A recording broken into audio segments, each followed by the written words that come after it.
Bonjour à tous, merci d'être aussi présents et nombreux à cette session de communication orale sur les violences. Voilà, je suis le docteur Émile Padelou, médecin généraliste à Gien, dans le centre de la France, et donc également chef de clinique au sein du département de médecine générale de la faculté de médecine de Tours. Et donc je vais vous présenter un travail de thèse que j'ai dirigé, réalisé par Raphaël Chudi, sur les interventions brèves auprès de femmes victimes de violences conjugales dans le cadre de soins primaires. Donc, je n'ai pas de conflit financiers d'intérêt, intellectuels nombreux. C'est pour ça que je suis là. Donc, l'avantage de passer en dernier, c'est qu'il y a beaucoup de choses qui ont déjà été dites, ce qui va me pouvoir permettre de gagner du temps. Donc, les violences conjugales, dans la littérature, souvent on parle de violences entre partenaires intimes, donc intimate partner violence, une femme sur 3 dans le monde, une femme sur 5 en Europe, des conséquences importantes sur la santé, aussi bien physique que mentale, des femmes victimes. Et donc, en effet, des recommandations de repérage, l'HAS en 2019, l'US Preventive Service Task Force en international, des outils de dépistage efficaces, bien acceptés, donc le WAST en version francophone, qui est l'outil francophone qui est validé, des femmes victimes qui attendent qu'on leur pose la question, le médecin généraliste qui est identifié comme un interlocuteur privilégié. Et on commence à avoir des débuts de preuves au niveau international d'un impact positif sur la santé des victimes du fait d'être prises en charge par des professionnels de santé. C'est pas mal finalement que je sois en dernière, parce que voilà, on a beaucoup parlé du repérage, qui bien sûr est très, très important, mais justement, voilà, il y a beaucoup de travaux existent sur le repérage, et la volonté avec Raphaël, c'était que, ok, on ouvre la boîte de tambour d'or, et après cette question d'orientation et même d'accompagnement dont on a parlé. Et donc, avant de vouloir faire des outils, des choses pour m'y accompagner, partons de la littérature, qu'est-ce qui a déjà été fait ? Donc, le but était d'identifier des programmes de conseils ou d'intervention brèves qui ont été faits pour aider les victimes de violences conjugales et dont l'efficacité a été évaluée en soins primaires.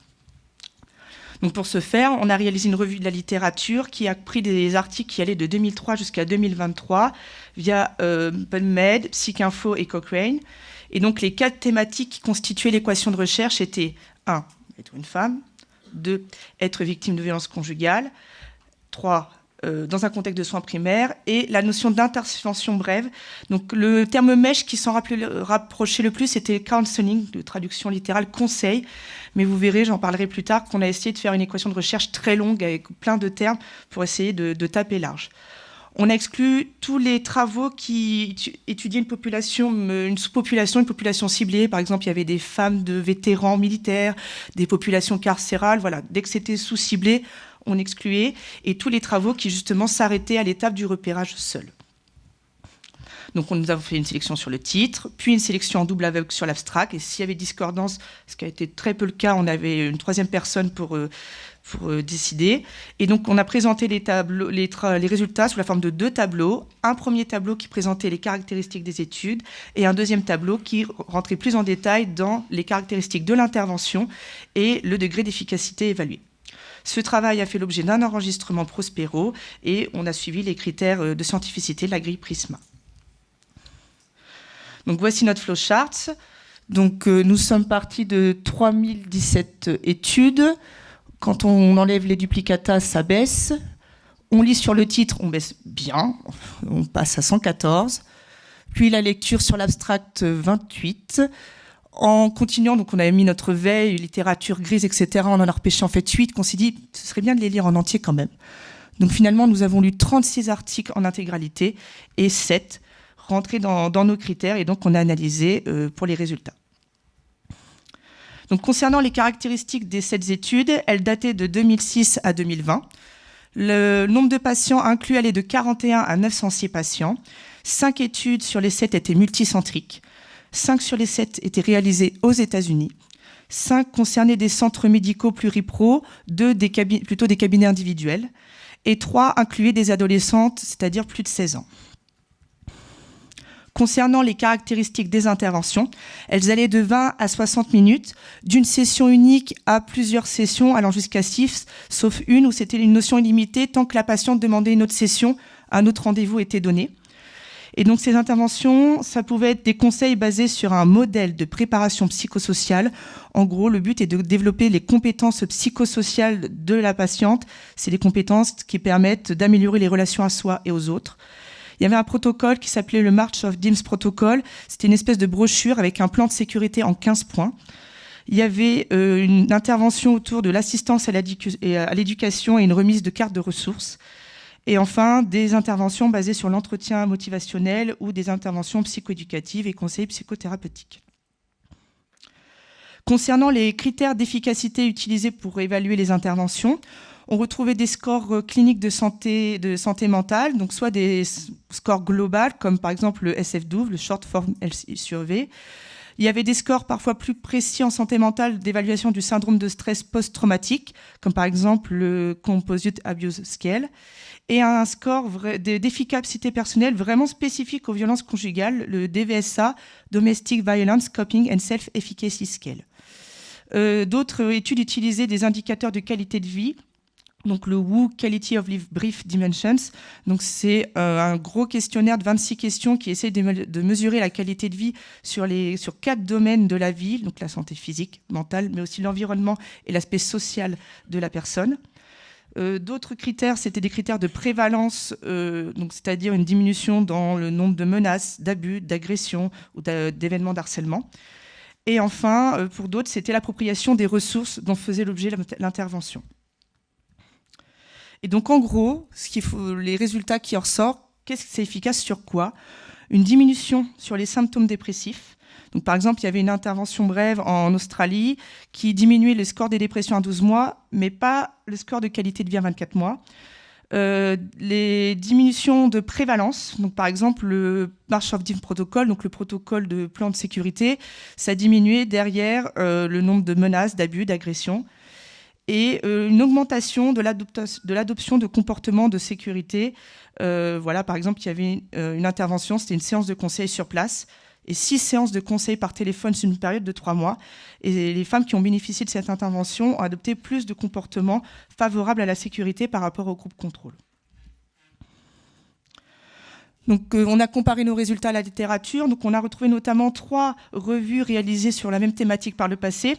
Une première de 2003 qui montrait que les femmes qui bénéficiaient d'un programme spécifique de services de défense et de conseil, ça diminuait le taux de réitération et ça améliorait leur qualité de vie. Mais c'était très spécifique. Elles étaient passées dans leur parcours par le milieu carcéral ou vraiment à un moment où elles ont limite été hospitalisées dans leur parcours. Ça sortait un peu du côté soins primaires. Une autre revue systématique de 2014 qui là pour coup était très d'intervention basée en soins primaires, et la plupart montraient un bénéfice pour les patientes, mais celle-ci, c'était plutôt un listing, et elle se penchait moins sur les critères d'efficacité et efficace sur quoi par rapport à notre étude. Et enfin, la dernière méta-analyse d'essais contrôlés randomisés de 2020 qu'on a retrouvée, ça montrait une efficacité d'intervention psychosociale contre les violences conjugales, mais celle-ci s'intéressait aux pays à revenus faibles et intermédiaires.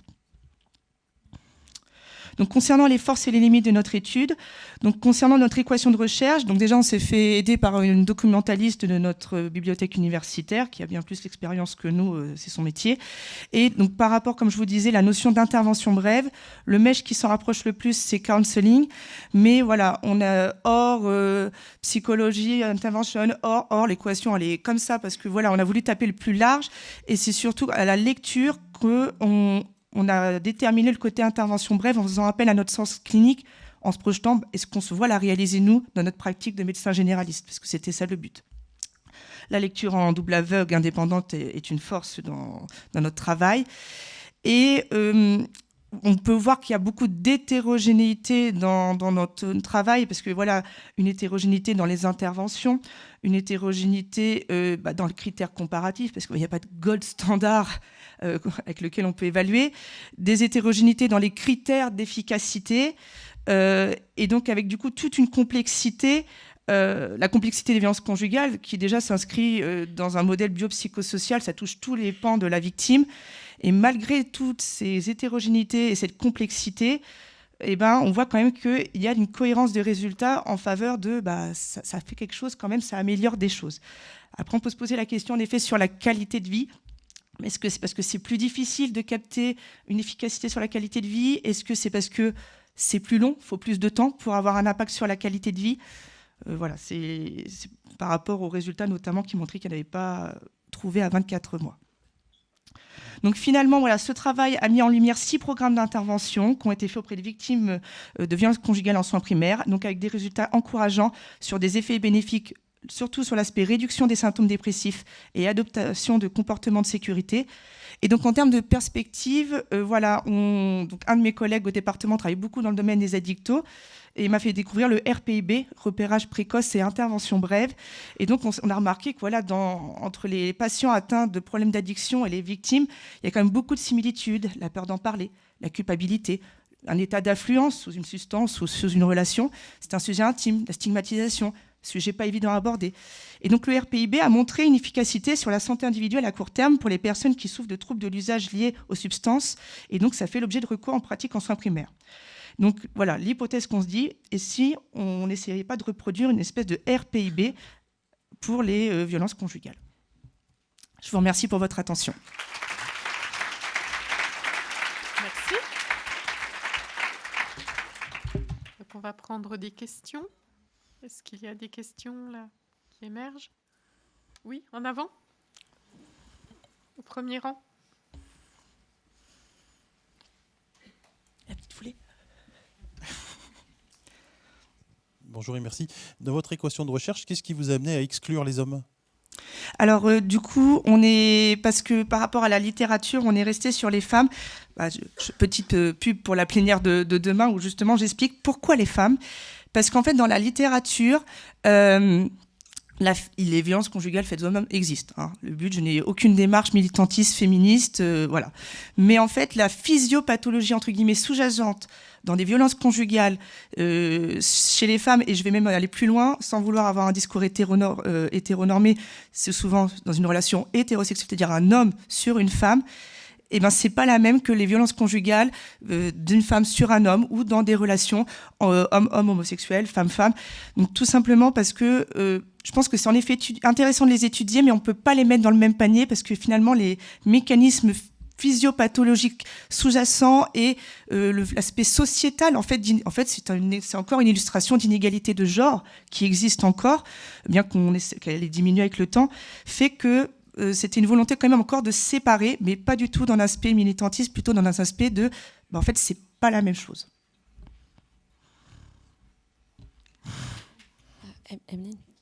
Emeline, je suis là. Pardon.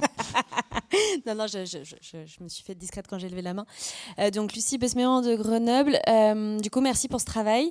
Merci pour la mise en lien des mécanismes de la pathologie du lien, finalement, entre les violences et l'addiction. Et du coup, moi, ma question, c'est est-ce que dans la littérature, dans les interventions brèves, est-ce qu'il y avait un abord par le corps ? Parce qu'effectivement, notamment chez les enfants, on recommande de faire le dépistage en passant par le ressenti. Est-ce que tu as déjà eu très très peur ou très très mal, par exemple ? Est-ce que dans les approches qui ont été menées, il y avait des approches aussi qui s'intéressaient en passant par le corps ? Alors en fait, il y a 7 études et en conclusion, je mets 6 interventions parce qu'en fait, 2 des études, c'était la même intervention évaluée à 12 et 24 mois. Enfin, c'est pas une coquille. Non, il est vrai que là, les interventions qu'on a retrouvées à la fin, c'était très basé sur du côté psychologique, en tout cas, le psychologique ou le côté brochure, ou en tout cas plutôt des trucs qui peuvent se faire avec un professionnel, un soignant. Il y avait un truc, c'était aussi des groupes, c'était un peu de psychothérapie de groupe, donc un peu moins peut-être exportable à notre relation de cabinet, mais il n'y avait pas d'intervention autour de faire se lever, faire des exercices par le corps. Il n'y avait pas d'aspect là-dessus, sur celle retrouvée. Mais je pense qu'en effet, ça fait partie aussi des étapes de reconstruction. Pour ça que, d'ailleurs, les scores, on voit que c'est très centré santé mentale, d'ailleurs.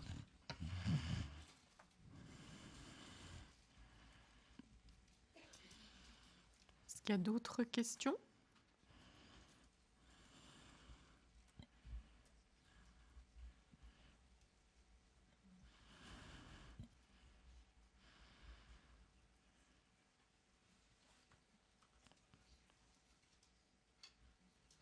Bon, tant mieux si j'ai été claire.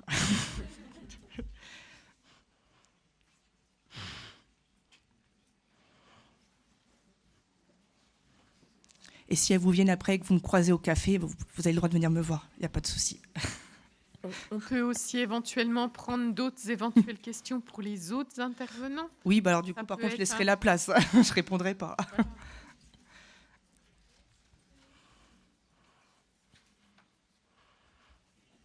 Non. Quelque chose que vous avez envie de rajouter, que vous aviez écourté parce qu'il y avait pas Ah, si, de temps. ça y est. Ah, ça- une autre ça- question. Bonjour. Bonjour. Chloé Loyes, je suis médecin généraliste en Bourgogne. Je suis médecin référent de réseau vif de mon secteur. Donc, ça m'intéresse beaucoup. En fait, je vois dans le communiqué que vous avez travaillé avec Maxime Potra, qui a beaucoup bossé en addictologie sur... C'est lui le collègue qui m'a entaché Eh de l'IRPB. ouais, Bah voilà. ouais. Il est partout. Et donc, si j'ai bien compris, là, la suite de l'histoire, c'est étudier ces modèles d'intervention brève en addicto dans le cadre d'accompagnement en violence conjugale. Alors l'histoire, d'où l'idée de ce truc, en fait, c'est la suite de ma propre thèse. Comme j'ai un peu de temps, j'avais pas voulu le faire dans la présentation, je me suis dit je déborde. L'histoire, ma propre thèse, c'était une étude Cali qui étudiait l'installation et la prise de conscience de l'emprise chez les femmes victimes de violence conjugale. Et le résultat principal sur lequel j'ai la perspective sur lequel je veux continuer, c'est que certaines femmes ont rencontré dans leur parcours un professionnel qui était formé, sensibilisé au sujet, et qui a pris un temps d'explication sur, vous voyez, le cycle de la violence, les violences conjugales, l'emprise, son rôle dans les violences conjugales. Et à travers ces explications, et à travers ces explications, les femmes, mais en fait, c'est exactement ce que je vis. J'ai appelé ça l'effet miroir. Et donc, dans le côté, je me dis, maman, est-ce qu'on ne pourrait pas faire une intervention brève, créer cet effet miroir? Et donc, c'était ça mon leitmotiv à faire un travail sur cet aspect. Et là, Maxime me dit, tu connais pas le RPIB? Donc, du coup, je dis, non. Et puis, je dis, en fait, ton effet miroir dont tu me parles, c'est une intervention brève, en fait. Et donc, d'où l'idée, voilà, l'idée a germé. Et donc là, première étape, on voit déjà ce qu'il y a dans la littérature. Voilà l'histoire du début du bébé. Et en effet, l'idée, c'est derrière, de manière scientifique, pourquoi pas essayer de faire cette IB, faire une IB, puis l'évaluer, puis voilà. Vous voulez pas faire du multicentrique? Pourquoi pas, avec grand plaisir.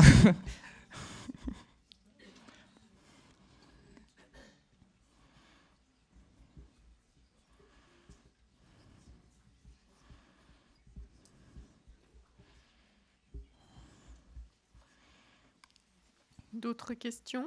Non? On arrive au bout. Donc on remercie tout le monde. Merci à vous La tous. qualité.